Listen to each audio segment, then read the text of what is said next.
Assalamualaikum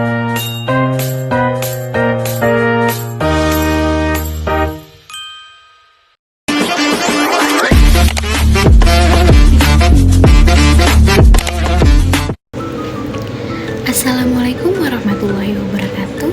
Perkenalkan, nama saya Silfitria Kusumaningsih dari kelas 01 Sake 010.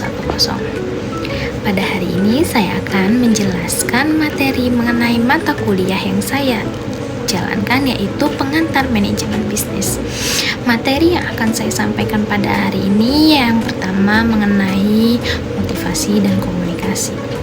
Sebenarnya komunikasi itu apa sih, dan seberapa penting komunikasi itu? Komunikasi itu merupakan suatu bagian penting dalam suatu organisasi atau perorangan, karena di dalamnya itu terdapat suatu tindakan yang mengacu pada seseorang atau lebih yang memiliki suatu umpan balik dalam konteks tertentu dan punya pengaruh dalam kesempatan melakukan umpan balik. Peran penting dalam suatu komunikasi yaitu memberikan suatu ide atau menukar gagasan pokok dan pikiran untuk membentuk suatu ide baru agar suatu organisasi berjalan dengan lancar dan tidak ada kesalahpahaman antara satu dengan yang lainnya. Komunikasi yang baik itu meningkatkan semangat dan motivasi para pekerja. Komunikasi dapat membangun sesama tim dan hubungan organisasi secara eksternal maupun internal dapat berjalan dengan harmonis. Namun ada beberapa hambatan dalam komunikasi, yaitu diantaranya seperti gangguan dan kesalahpahaman antara satu dengan yang lainnya. Biasanya sering terjadi dalam suatu organisasi, yaitu mengenai prasangka curiga terhadap rekannya dan menentang komunikator yang hendak melancarkan suatu komunikasinya, sehingga mengakibatkan komunikan tersebut berpikir tidak rasional dan berpandangan negatif terhadap komunikasi yang terjadi. Maka dari itu pentingnya suatu komunikasi dalam organisasi agar tidak terjadi kesalahpahaman lebih lanjut dan dapat dibicarakan secara bersama-sama. Dan hal apa saja sih yang harus dilakukan untuk menghadapi tantangan suatu motivasi?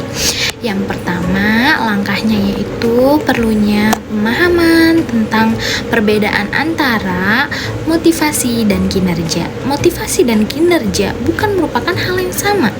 Motivasi hanya merupakan salah satu faktor yang mempengaruhi suatu kinerja seseorang. Yang kedua, perbedaan individual merupakan salah satu penyebab rendahnya suatu motivasi yang harus dipertimbangkan. Manajer dianjurkan mengembangkan pekerja sehingga mereka mempunyai kemampuan dan pengetahuan dalam menjalankan pekerjaan secara efektif. Yang ketiga, motivasi adalah goal direct. Maka proses dan penempatan tujuan harus dilakukan melalui prosedur yang tepat. Yang keempat, budaya organisasi mempengaruhi suatu motivasi dan perilaku pekerja. Maka dari itu, budaya peningkatan diri yang positif mungkin dapat membahayakan motivasi atau perilaku lebih tinggi pada budaya yang didominasi oleh kecurigaan, bawel, cerewet, dan saling menyalahkan. Oke, masuk ke materi kedua, saya akan menjelaskan mengenai manajemen strategi.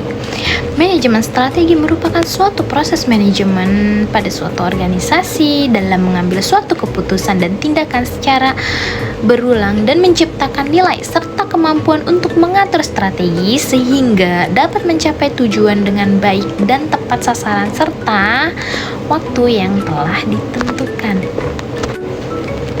Dalam manajemen strategi ada 5 tahapan. Yang pertama yaitu analisis lingkungan. Hal yang pertama yang harus diperhatikan, mengapa sih harus analisis lingkungan? Karena hal ini sangat penting dilakukan oleh pemimpin untuk mengidentifikasi peluang serta ancaman yang terjadi di luar. Mengapa hal itu harus dilakukan? Karena dalam menjalankan suatu usaha menganalisis lingkungan itu sangat perlu untuk mengidentifikasi variabel-variabel pokok yang memberikan dampak terhadap kinerja suatu perusahaan. Yang kedua, ada misi dan tujuan. Misi merupakan suatu tujuan khas yang membedakan suatu perusahaan dari perusahaan yang lainnya dan mengidentifikasi cakupan operasi dari perusahaan itu sendiri. Serta tujuan memiliki arti, yaitu mengidentifikasi hasil akhir yang dicari ataupun dituju oleh suatu organisasi dengan kemampuan dan berbagai aktivitasnya.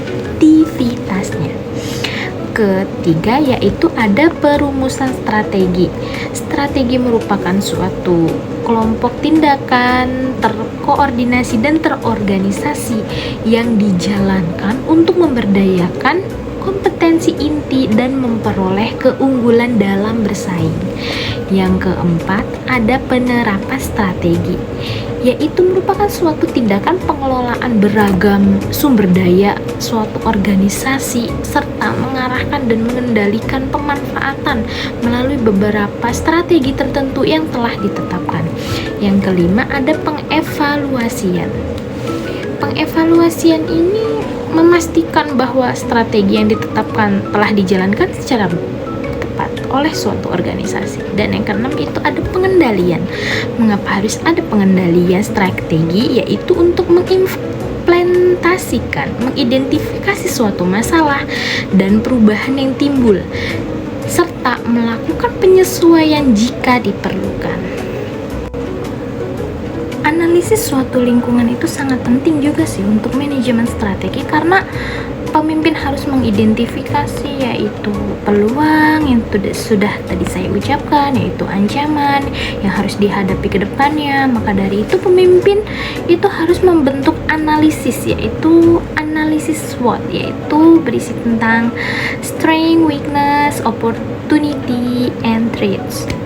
Misi dan tujuan perusahaan juga sangat penting, karena misi itu cakupannya dari operasi suatu perusahaan itu sendiri dan tujuan dari hasil akhir yang dicari ataupun dicapai suatu organisasi. Perumusan strategi juga sangat penting karena kita harus mengidentifikasi peluang dan tantangan yang terjadi di dalamnya, karena kompetensi inti dari suatu sumber daya tersebut. Mengapa strategi itu sangat penting dalam suatu perusahaan? Ya karena suatu keputusan terbesar perusahaan agar semua kegiatan organisasi berjalan dengan lancar.